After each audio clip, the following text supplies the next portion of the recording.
Well, the stimulus package passed by Congress would extend the federal eviction ban through the end of January, but it's not a long-term solution to a growing housing problem. Sarah Jones headed to Muncie, where lawmakers, organizations, and courts are trying to find solutions.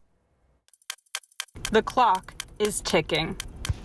Everybody's just kind of holding their collective breath, waiting for that floodgate to open on January 1. That's when the CDC moratorium on evictions is set to expire. Driving around some of the neighborhoods in Muncie, not widespread, but in certain pockets and neighborhoods, you'll find personal items, like right there.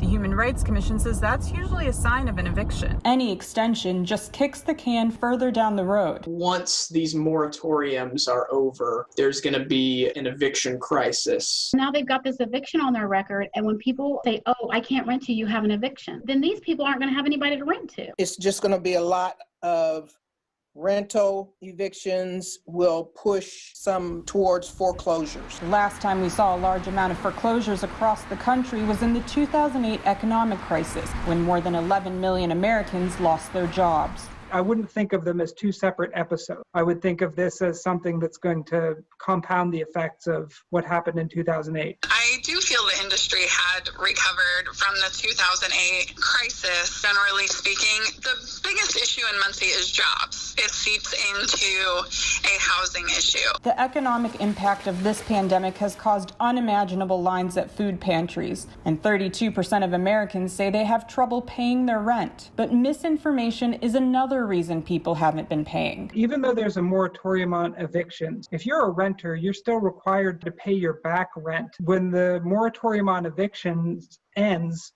all of that rent is going to be due. Every extension puts a potential strain on landlords. When renters can't afford to pay their rent or just aren't paying because of misinformation surrounding the moratorium, it has the potential to impact the estimated 11 million landlords across the country. Most landlords are not protected under the CARES Act. Our mortgages, our commercial loans are not federally backed. So if the rents aren't coming in and landlords can't pay their mortgages, that's going to cause a housing crisis at some point. If the landlord doesn't have the money to pay for their mortgage, they're going to go into foreclosure. That means more abandoned homes. In the longer term, I'm very concerned about our housing market. Landlords say the root of the issue is unemployment. The looming housing crisis isn't just an issue in Muncie, it's a national issue.